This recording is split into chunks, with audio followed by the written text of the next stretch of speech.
Life got you down? Feeling a bit frustrated? Not sure what to do? Well, you have stopped by the right place. Living Life Victoriously is your station for inspiration, encouragement, and refueling. Here we will discover together what it means to live a victorious life with your host, Victoria E. Henderson. I want you to know that you are not alone. So sit back, relax, just for a little while, and let's talk about it.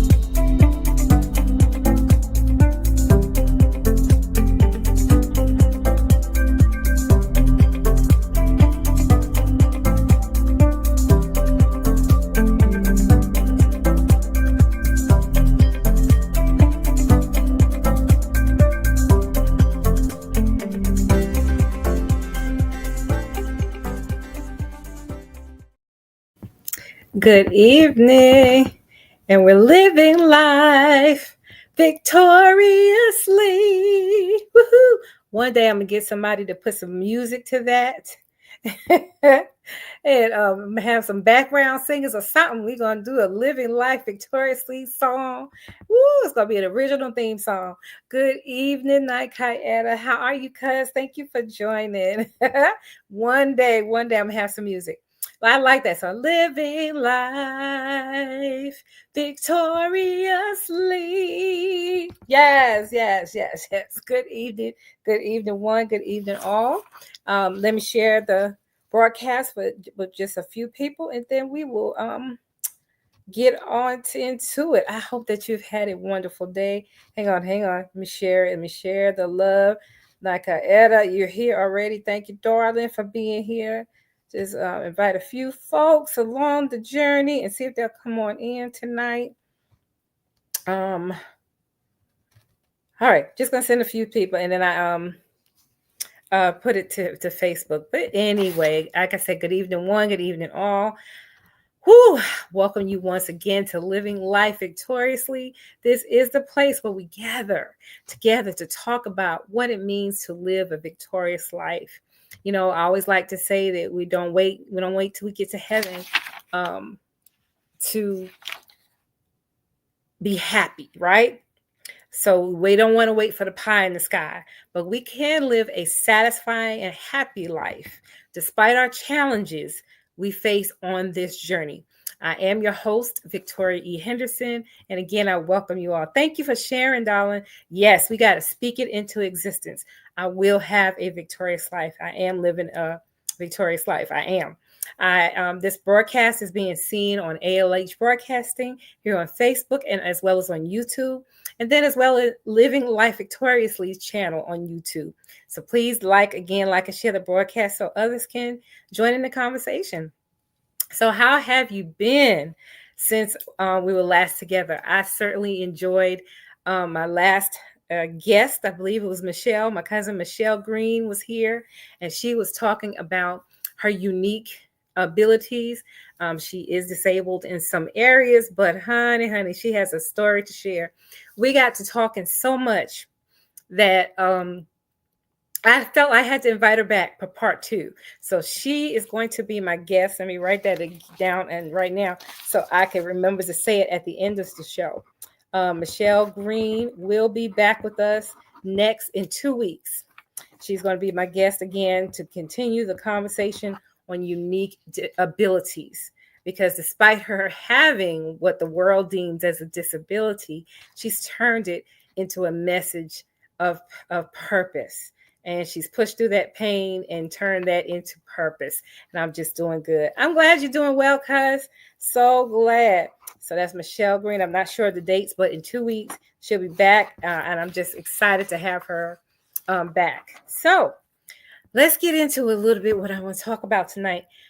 I'm going to talk about a couple of topics, and while it may not seem connected, it kind of is. It is. Oh, excuse me. Trying to get my clothes right. Excuse me. It is kind of connected.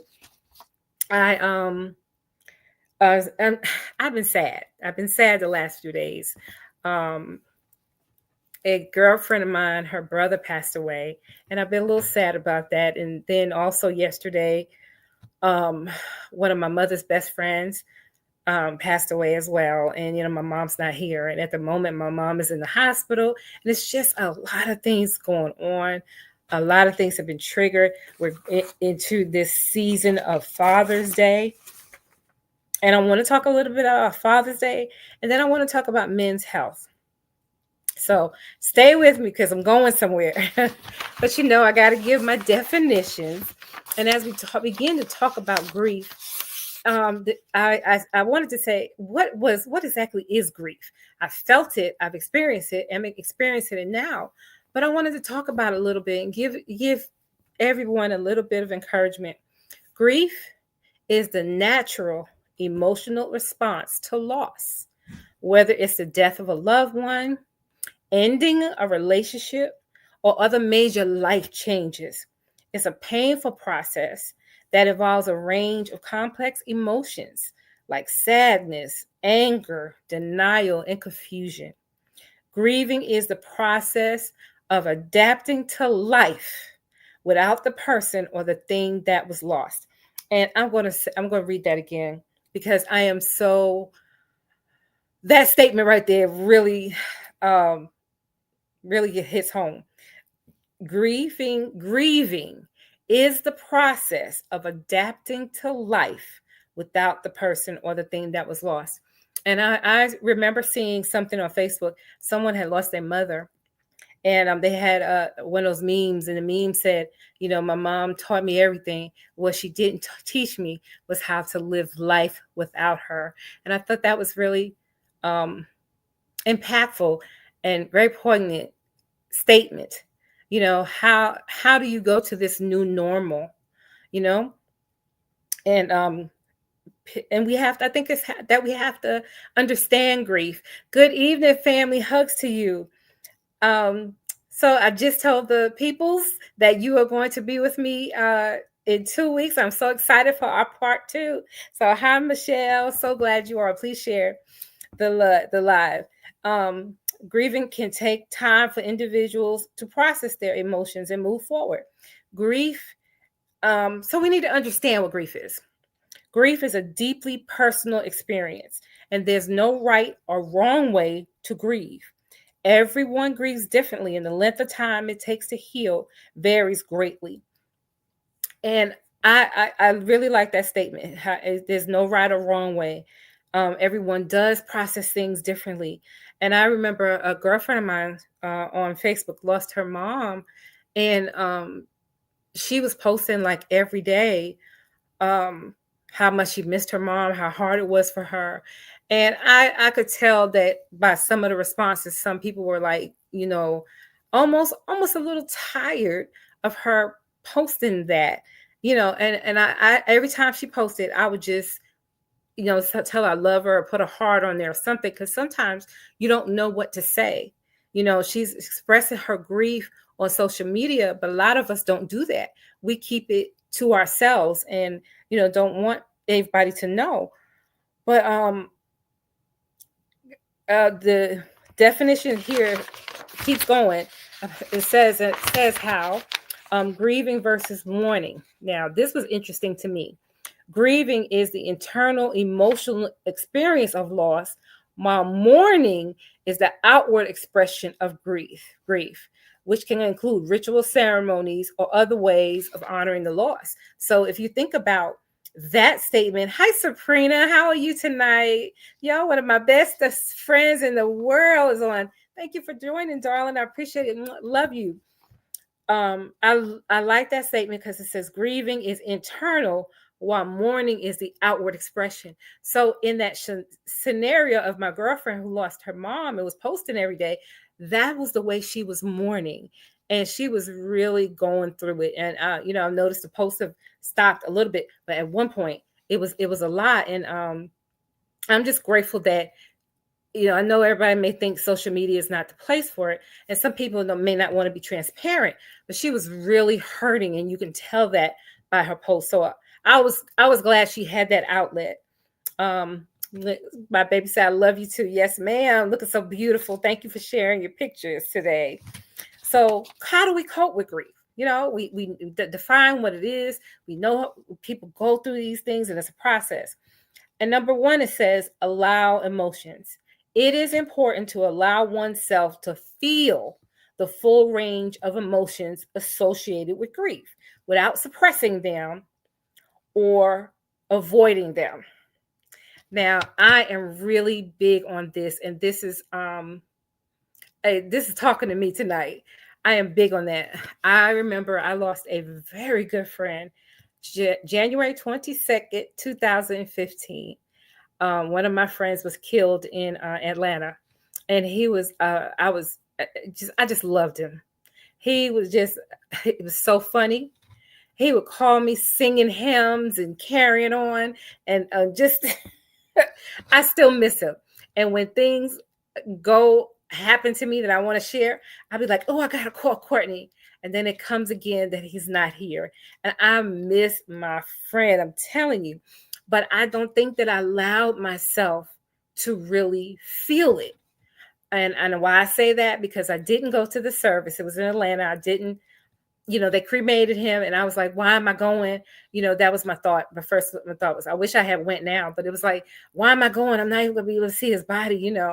But it would have been gone. I would have been able to at least honor him and spend time with his mom. But I didn't think about it that way. That's how I processed my grief. Good evening, Linda. And I did not cope with it. No, I did not cope with it.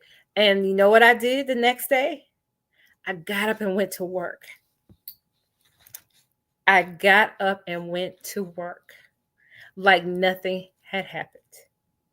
And so when they said allowing your emotions to allow yourself to feel them, I did that. And I don't want you guys to do that.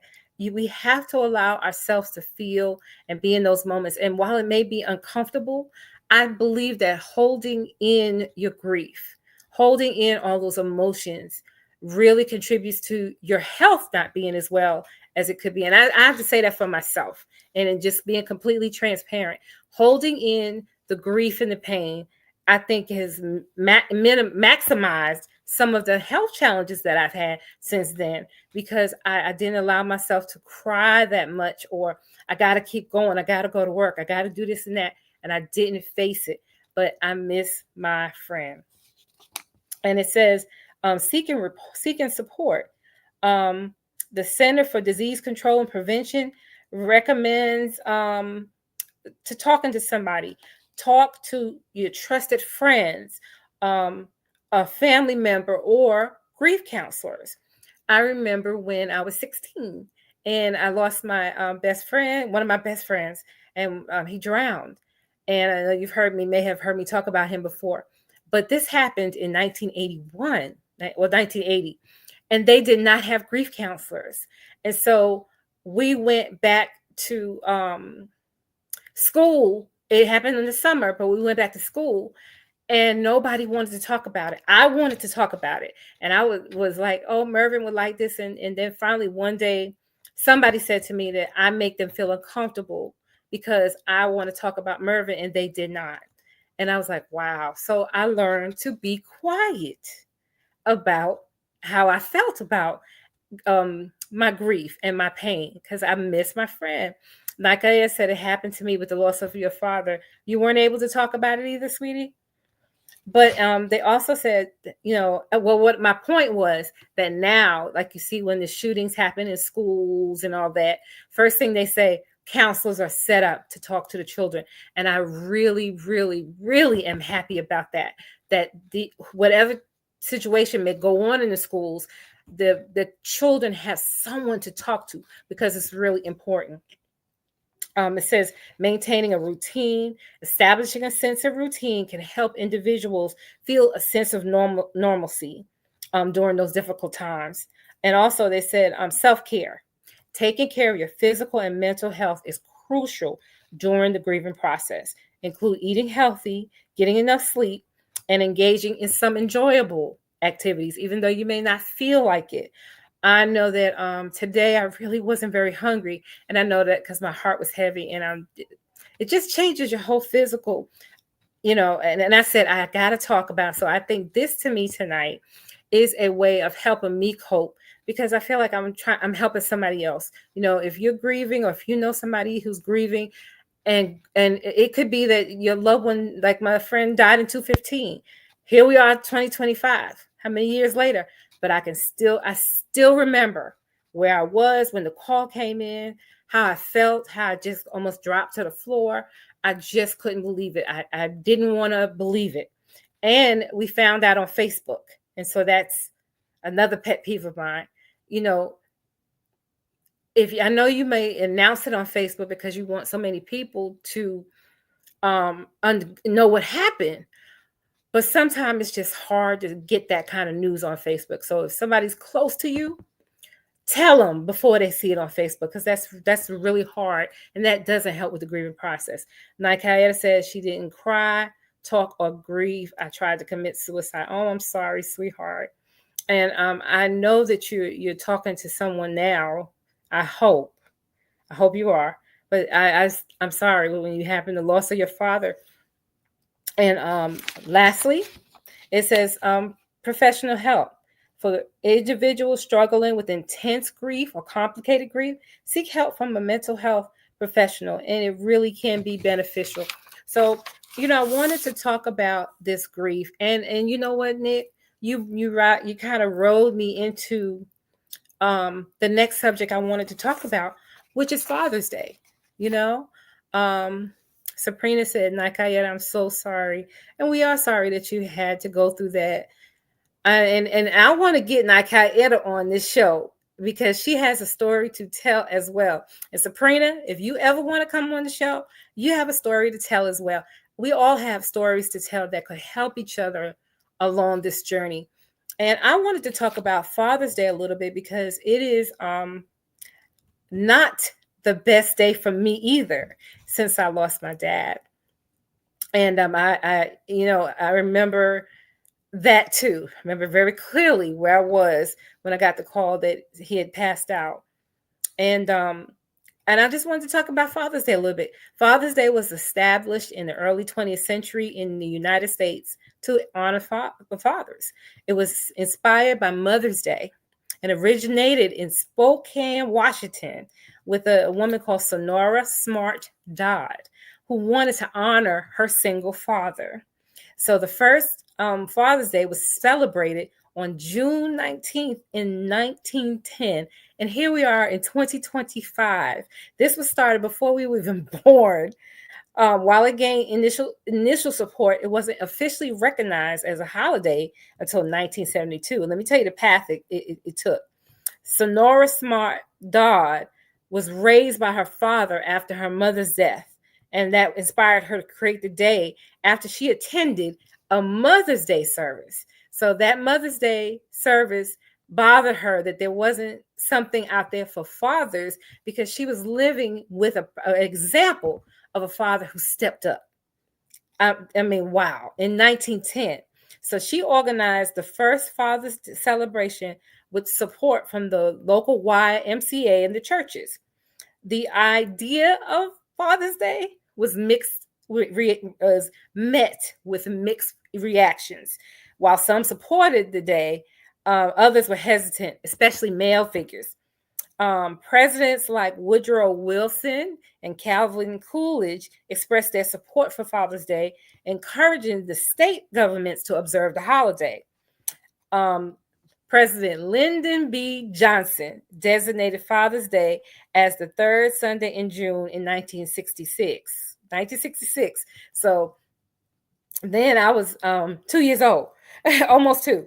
And Father's Day officially became a national holiday in 1972, a permanent designation made by President Richard Nixon. So isn't that something? From 1910 till 1972, it became a national holiday. I didn't know that. So I just thought I would share a little bit of that. But as we talk about Father's Day, I know it may not be a pleasant day for a lot of people, just like Mother's Day wasn't. But I really, really want to wish all true fathers a beautiful and wonderful Father's Day. And if your dad is no longer with us, I love you. I just want you to know I love you, and I understand if you may not want to, attend church where all they're doing is talking about Father's Day. You may not even want to go out the house because this people's going to lunches and dinners with their father, and it has changed for me ever since my dad passed. Father's Day is just not the one. It's any other day. When I was married, of course, I did make sure my husband was saluted and honored. I made sure the children did something for him. But there's always a little tug on me since I lost my dad. And I just want you guys to understand, know that I understand. And I want us today to be grateful for the dads that we have. I'm looking at Sabrina, looking at Nakayeta, and our dads were present. They were not perfect by any means, by any means. But I know that my dad loved me. He did the best that he could, and I know that he loved me. I think I've told you guys a story of how he came into one of those gas stations that I was working in, and I was mopping the floor. And he took that mop out of my hand and said, "Where's your manager?" And took me by the arm and took me to the front of the gas station, and he said, "Listen, this is my daughter's last day here. My daughter is not going to be mopping any floors." And I was like, "What?" Because I was 23 or 24. I just wanted to make my own money because I wanted to get a car. I wanted to get my own apartment because I was living with my parents. And we had just moved down here to North Carolina. And I'm looking at him, this is my job. And he said, "No, you're not doing it. When will her check be ready?" As I had worked a few days, he just came up there to check on me. And the man said, "Okay, her check will be ready in like 2 days," something like that. He said, "I'll be back up here for her check." He took me in the car and he said, "Listen, you will never take a job that requires you to mop a floor." I was like, "What?" He said, "I mopped many a floor to make sure you don't." Wow. Wow. I was just shocked because my father was a man of not many words. He didn't say much. You knew when he was upset, but he didn't say much. And he, over the years, he would say, "I love you back," whatever. But that was deep for him to bring up his own past. That he was a janitor and things that he did, and he wanted to make sure that I would never do that. And he said, "You are better than that. Not that there's nothing wrong with somebody doing that, but you will never mop a floor. You're too smart for that. And I did it so you won't have to." And that just played in my heart. So whenever I get sad, I remember that, that my dad loved me, and he loved me unconditionally. So I'm going to rejoice in that. I'm not going to try to get all sad about this Father's Day because I had a dad, but I am truly, truly praying for all of you who did not have those kind of experiences. And so Father's Day may bring up some things that are not so pleasant for you. And so we're praying for you. Nakayeta said you're going to light a candle for both of your parents. That's beautiful, beautiful, hon. I might do the same. Give me a little memory candle. Just light it. Just look at the light, because my dad was a light in my life. And like I said, if you didn't have that, I'm sorry. I'm sorry. And you still special. Somebody loves you. You are not in this world alone. Nakeda said, "My father used to call me princess." So see, your dad loved you. All right, Princess Nakayeta, you go, girl. Living the queendom. That is so good. That is so good. Thank you for sharing. And if anybody wants to share any other comment about their dad, you go ahead and do that. I have a poem or prayer that I want to read for the fathers just before we go. But I have one more thing I want to talk about. And I told you it would maybe a little scattered, but it all kind of fits. Okay. And the last thing I want to talk about is men's health. June is National Men's Health Month. I didn't know that either. But when I started looking up some things to talk about tonight, like I said, it all kind of connected together. And why I say that is because my girlfriend's brother, who passed away, like I told you at the beginning of the show, he passed away due to heart issues. And I am not sure. I cannot say if he went to the doctor or not. I don't know the whole circumstances, but I do know that June is Men's Health Month. If you have a man in your life, in any capacity, brother, friend, husband, brothers-in-laws, any uncles, nephews, anyone, I want you to encourage them to make sure they're going to the doctor and taking care of themselves. This month is, I didn't know that June was designated for Men's Health Month. I went online and I found like a whole booklet, like this whole booklet here. I know you guys can't see it. There's a whole booklet about men's health, and it's Men's Health Month. And it's entitled Men's Health Month, Bring Empathy Back. It says, men fight battles we can't always see. I love this thing, y'all. It is so nice. It says that this year's 2025 men's health theme is centered on closing the empathy gap in men's health through advocacy, awareness, and action. Like I said, my father passed away in this month, and he had a heart attack. Wow, I am sorry about that, babe. They want to close the empathy gap, and they say that the empathy gap refers to the lack of care, funding, and support for men's issues. And that's really true. We really hear a lot more about women, don't we? We hear about breast cancer, and we do hear about women heart attacks and different things. But it says in this booklet that men's health issues receive significantly less attention despite the following statistics that determine that there should be some clear concerns for us. Men die 6 years earlier than women due to preventable health issues. They said prostate cancer and testicular cancer receive far less attention. And they also said, and I didn't really know this, that suicide rates among men are higher, yet mental health initiatives often fail to acknowledge interventions that can help men. And you guys answer this for me. Do you know them, like the men in your life, will they go to the doctor?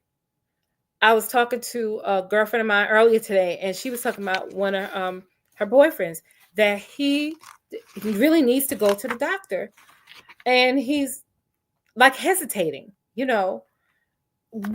Why do men not want to go to the doctor? Hi, Paula, how are you tonight? Right now we're talking about men's issues because this is June is Men's Health Awareness, Men's Health Month. So this month is nationally recognized for awareness, prevention, education, and some family engagement. And I read to you those statistics. There actually are some things that are going on each day that you can do of this month. And they have a proclamation. And what I thought was interesting, you know how during the month of was it April? We had a denim day, which was where we wore denim to recognize that it doesn't matter what you wear as a woman, that if you're sexually assaulted, it doesn't matter. So that, denim day was April 30th. Well, then in the month of June, it says wear blue days. And it's that beautiful color that we love so much, Michelle, that blue. It says wear blue at work. It says organizations, big and small, are encouraging everyone to celebrate Wear Blue Day every Friday in June. What does it do? It supports the mission of the Men's Health Network, and they're saying donations, of course, can be taken. But we are encouraged to wear blue, and on social media, you can use the hashtag Wear Blue or hashtag Show Us Your Blue. Why support the day? It's important for several reasons. Wear Blue Days recognize the need to support the mental and physical health of men and boys. The Men's Health Network is asking for your help and donations to support the mission of improved health for men and boys. And I saw another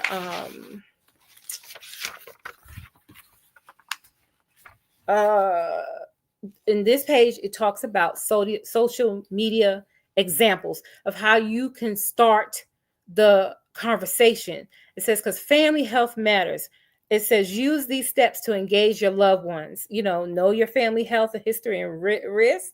Lean on support systems, and stay engaged with regular checkups. Encourage your men in your life to have regular checkups. Naikayeta said, I'm helping my husband with this. And you're welcome, Paula said, thanks for letting me know. And Michelle, beautiful. That's right. We're going to wear blue on Fridays. And, I'm just asking you to just come on in. It says men are dying earlier from preventable causes. So just June, we're going to engage with Men's Health Month to promote empathy, encourage preventive care, and support lifelong conversations about health. You got a brother, like I said, you got a brother, uncle, anybody. Ask them, when's the last time you've been to the doctor? Andrea says, encourage our men and boys to take care of themselves. Exactly. So these are the top men's health issues that they are dealing with. Men are dying from all top 10 causes of death in America at higher rates: heart disease, obesity complications, diabetes, cancer, workplace injury, and then they said deaths of despair. And that means our men are not taking care of their mental health. In our culture, it was whatever you say goes at a home stays at home, right? And so I think that has been passed down generations, that we don't feel like counseling is a good thing. And I'll tell you the truth, I have a counselor, and I started going to counseling like 2 weeks ago, and I'm going to keep going until I feel like I'm better. But our men don't talk about it like this. It's like, you're not a man. Like they tell the little boys not to cry, and I know you've heard that. Don't cry, buck up. Men don't do this and men don't do that. And those are the kind of statements that we don't need to have. Why can't a man cry? Why can't a man go to counseling if they need to? So this month, I want you to do something on social media. They have the hashtag Men's Health Month, hashtag family health, hashtag mental health, hashtag start the conversation, hashtag men's health matters, and hashtag MHN for men's health matters. It really does. It really, really does. And so I'm going to do the same thing. I'm going to ask my brother. I have my younger brother. I don't know when the last time he went to doctor. Well, he went to doctor for his knees. But when's the last time they had a real good checkup? As I'm sad about my girlfriend's brother, but I am determined that I want to use this platform and use this show and use my voice to let the message sink in for us all. It is not just men, it's us all. Take care of yourself. Take care of your health. Get your checkups. Women, get your mammograms. And when you get to a certain age, do your colonoscopies. I have a colonoscopy set for July 10th. Now, I'm going to tell y'all what I'm bad on is these teeth. And y'all going to laugh. I have 19 teeth left. And I'm not doing everything I can to take care of these teeth. Something about that dentist I have trauma from going to the dentist because I've had teeth removed and have had infections and problems. I've had braces as a child. And when you say dentist to me, that's like you cursed at me. So I don't want to hear it. But I do have to take care of my teeth. It's very, very important. You could get infections in your mouth that will travel into your body. So it's important. It's important to take care of everything from head to toe. So this is your reminder tonight to do that. And let's celebrate these men in our lives. Let me see. Is there anything else? that I'll leave with you. It just says, let's help close the gap, empathy gap. Men's health doesn't exist in a vacuum. It touches families, friendships, and entire communities. When men are healthy, they're more present as fathers, partners, brothers, friends, and mentors. But while men's health is overlooked, the impact of a man not doing well in our lives, it just ripples. So let's help to create a future where caring for men's health is part of how we care for each other. And I told you I wanted to leave you tonight with a prayer for our fathers. My church posted it, prayers for Father's Day. Um, and I think I'm gonna start with this: a prayer for those grieving the loss of their father and or a child. Oh, I'm glad, honey. Good for you. My cousin Shell said she going to the dentist tomorrow. Good for you. Okay, tomorrow, I promise y'all this. I'm going to make an appointment. I'm going to call tomorrow and make my appointment. I promise that. So when I come on the show again, I'll be able to tell you my appointment is such and such and such for me to go to the dentist. I've been putting it off too long. Okay. Here's a prayer for those of us who are grieving the loss of a father or a child. Lord, we lift up those grieving, the ones who are missing their fathers and the fathers who experience loss. Wrap them in your comfort and peace.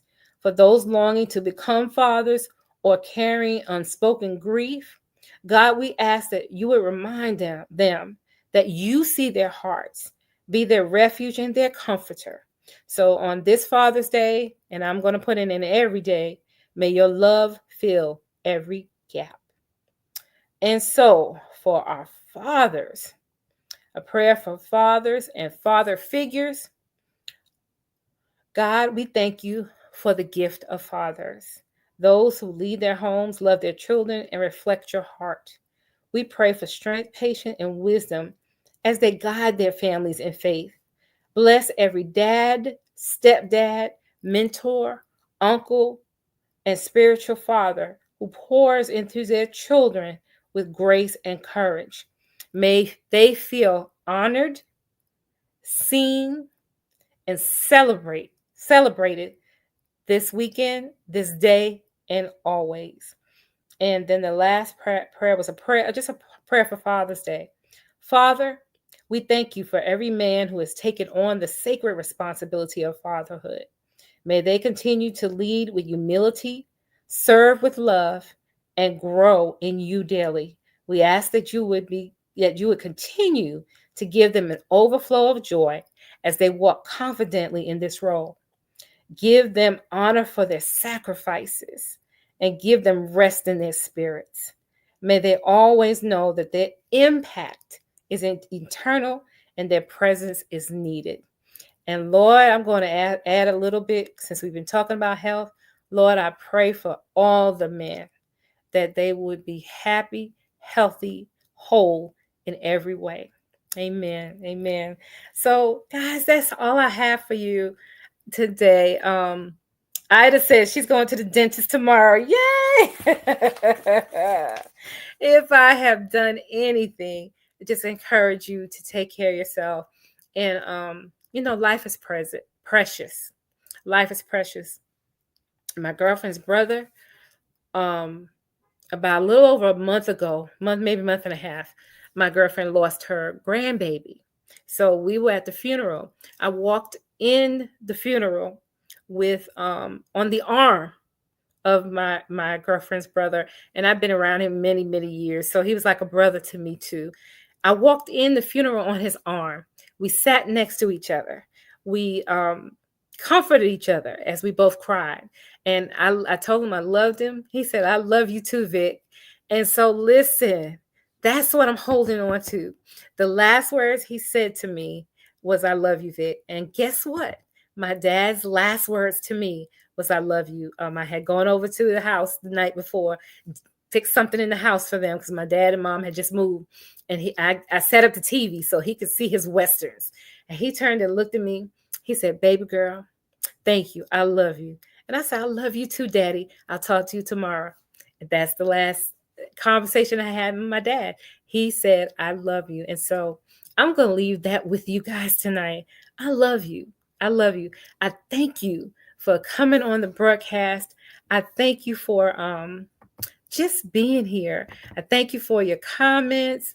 I just thank you. I thank you. I thank you. I thank you. And listen, remember that this broadcast will air again this coming Saturday at 6:00 p.m. right here on ALH Broadcasting, okay? And of course, you can see the replay, but share it. Tell somebody else that Victoria talked about fathers and health and grief, and you might get something out of it. And that's all I want to do, is be a blessing to somebody. So I thank you. I thank you. I thank you for being here.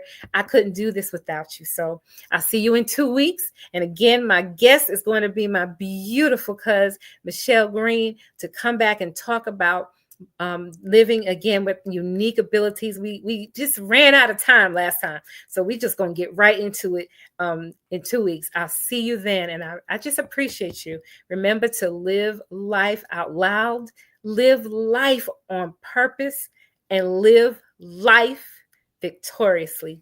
I love you, and I'll see you in 2 weeks.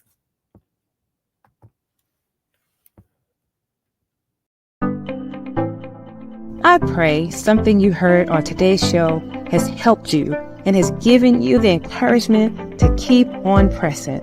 Let me know your thoughts. You can send me an email at livinglifevictoriously1@gmail.com. Also, for more inspirational content, you can check out my blog called Still Waters over at wordpress.com. Walk in victory daily and join me the second and fourth Mondays of each month. Remember, live life victoriously.